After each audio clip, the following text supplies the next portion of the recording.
wear a mask. Oh, counterfeit, you faking me out, you wear a mask. Faking me out, you wear a mask. Oh, counterfeit, you faking me out, you wear a fake. Welcome to Farenheit AI, episode 13. Today we're going to look at text in Ideogram and in Mid Journey. We're going to build our second AI agent, and we're going to look at deepfake and why it's getting scarier. In Ideogram, we know that it generates text very well. Mid Journey has started to generate text too.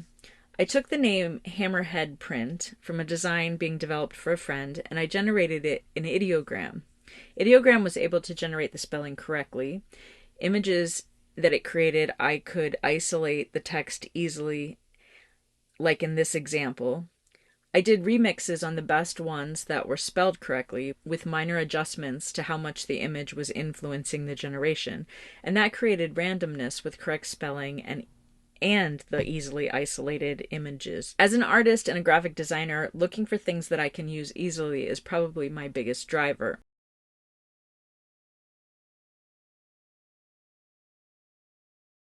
When I've added some graffiti effect, I get some text that's a little bit different, a little bit more exciting. Then I can also take it into Illustrator and use the retype tool to identify the fonts. That way I can do things that are creative, but a little more traditional. Some of the generations are spelled wrong, and some of the misspellings where the H has combined with an E might be a stylistic choice. Some of the distress would be difficult to fix, but if you took it into Photoshop, Photoshop AI could remove the distress.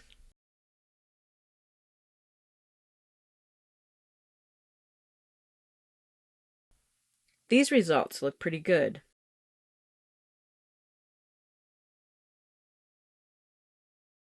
Everything is spelled correctly except for this one, which has several issues. Take them beans! These generated well, and they have easy to extract fonts. Overall, Ideogram performed really well. There was nothing too extravagant. I didn't try to do anything difficult except for the spelling of the word hammerhead. Check out where we are with deepfake today. It's become almost commonplace for bad actors to deepfake politicians, but it's unusual for politicians to deepfake themselves. That's something that the Mayor of New York has actually done. Towards the end of last year, Mayor of New York, Eric Adams, revealed in a press conference that he'd used deepfake technology to make a series of automated or robocalls to NYC residents. In these calls, which mainly promoted the hiring of venues owned by the city, the mayor was able to speak a variety of languages, including Mandarin, Cantonese, and Spanish, using deepfake tech. These actions have raised more than a few eyebrows in certain quarters. Now we're in Mid Journey. Just to start off, Mid Journey's having trouble spelling the word hammerhead. One was spelled correctly, which is similar to how Ideogram started. I can upscale it. I could do subtle changes, but it's not going to give me as much variation unless I generate again and again. Maybe if I used a tuner, but then I don't think it would maintain the spelling. It also seems that Mid Journey is relying heavily on generating the image along with the text.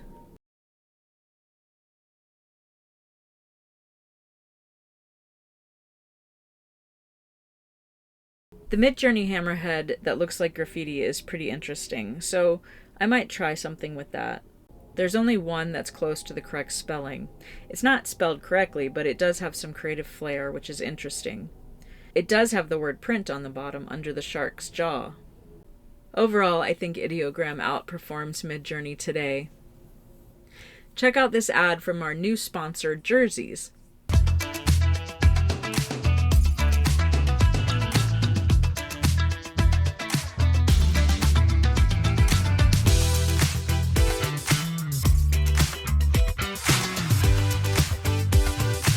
Now we're going to create our second AI agent, and we're still using MindStudio because so far that is proving the most effective. I want to learn as much as I can before trying something new. Basically, all of these tools are going to do the same thing. They just have different user interfaces and different APIs that they interact with. The first step is to create a prompt for the agent. It will prompt the agent into existence. It will give the agent characteristics based on what you tell it that you want. I played around with this, and then I generated a prompt for the prompt generator through ChatGPT. In the end, it made the results too complex. And that's why mine is so long. Essentially, it wants to know what the AI agent is going to do, and then it will generate a prompt for you. Then you fill it in as you go along to optimize its behavior. So here I am overdoing it, and it generates a prompt inside of MindStudio that's really long. It gave me a very detailed directive basically on what I asked for. If you don't get complex in what you ask it, it can still create complex directives. But what I'm asking it is simple. I just gave it too many instructions. I have found, though, that taking things out was way easier than trying to figure out what to add. By generating too much, I learned a lot. So here's my final prompt. It's an expert in apparel embellishing blog. And the hashtags are just indications of the topic that is being covered. The introduction is Farenheit AI is an in-kitchen production in collaboration with Notorious R&D to explore AI and its impact on the apparel embellishment industry. This is an agent that creates a blog based on YouTube playlists, which is not actually correct, but in a way it is because I'm giving it transcripts, but that's implying that it would go find that information, and it's not capable of extracting a transcript straight from a video yet. Its instructions include always spell Farenheit AI correctly or use Farenheit AI abbreviated, write blog content about the topic, use the data source, stay relevant to the specific topic being reviewed, length of the blog should be at least 700 words, do not name the episode, tone should be logical and concise, do not exaggerate or embellish, and then include a call to action, asking readers to check out Farenheit AI at Ink Kitchen YouTube with the playlist link. The next step is to decide what inputs you need from the human, the user, in order to generate the blog. So the input in this case is a short text answer. There are a lot of options for the type of input that the human can give. You can do multiple choice, you can do long text answer. All of it is interpreted by the agent. The variable is called topic because we use the variable when we create the automation. And then the label text is what is the topic that needs to be reviewed for the blog. This is the question that the human needs to answer. And then you can put a placeholder text in with an image if you want to. All of this can be embedded on your website too. So the next part is the data. This data set is the transcripts of Farenheit AI, the first 12 episodes, and some of the blogs before we became a podcast. Everything is loaded in as text or as PDF. This is one data set because all of this data relates to each other in a single unit. The next data set that I created is called style. That has 4 examples of my writing that I want the agent to use for reference when it creates a blog, so that the blog that it creates sounds like me. It sounds like something I wrote. Let's take another look at politics and deepfake today. And then more recently in Indonesian elections that happened earlier this year, we saw an avatar of a synthetically resurrected, deceased previous leader coming back to endorse one of the candidates.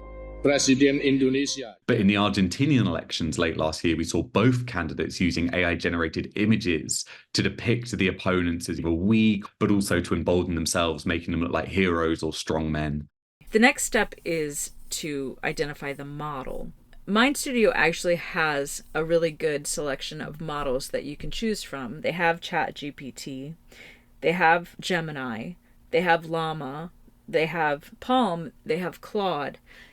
Getting to know the models is something of a process. You can read about them, you can experience them by using them. It's sort of like getting to know different personalities. I have not used Claude Sonnet until now, and I actually liked the results that it gave. It sounded more like me than ChatGPT.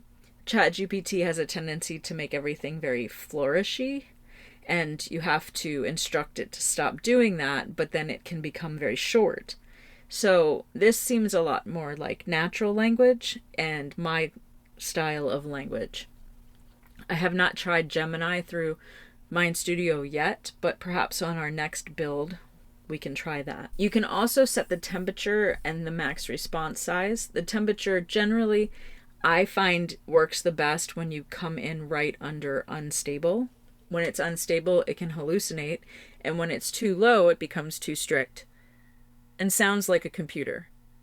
The max response size is the number of words, but I've also told it in the instructions the number of words. If I make all of those three things align, that would probably be the safest guarantee on results. But I can say through the testing, guaranteeing a length is hard. The next is to build the automations. So after we start the process, this is what the agent is going to go through step by step. The first step is user input. It's the topic. What do you want the blog to be about? The next is to query the data source. The data source is the Farenheit AI transcript. So it's going to query that and use the topic to collect appropriate data from that data source. The next step is to query the style data, and it's going to use that data to set the tone for the final step, which is to send the blog to the human in its 700 words on the topic using the data set of Farenheit AI in the style of Michelle. And the final result takes you to your AI. You open it and start a new interaction. It will ask you what you want the blog to be about. In this case, we say that we want the blog to be about AI agents. You will see that it starts to query the data sources. You can also open a debugger so that you can see how much data it's using from your sources and whether or not you even need them. In today's fast-paced digital world, businesses are constantly seeking ways to streamline operations. It goes on to say, from autonomous social media departments, the power of AI agents in daily operations. AI agents can analyze vast amounts of data, enhancing decision-making, healthcare industry, finance sector, ethical considerations, continuous monitoring and valuation of AI agents' impact on your business. It did a good job. It basically summarized all of the topics that we've discussed in Farenheit AI. It fleshed them out. It made them coherent. It didn't focus on the apparel industry very much. So I can ask it in a chat to target the content towards the apparel embellishment industry, please.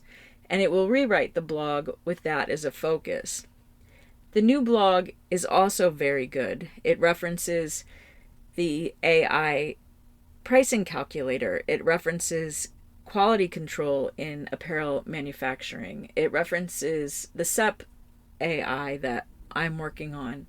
It references all of the content of Farenheit AI, and it moves away from the more generic content.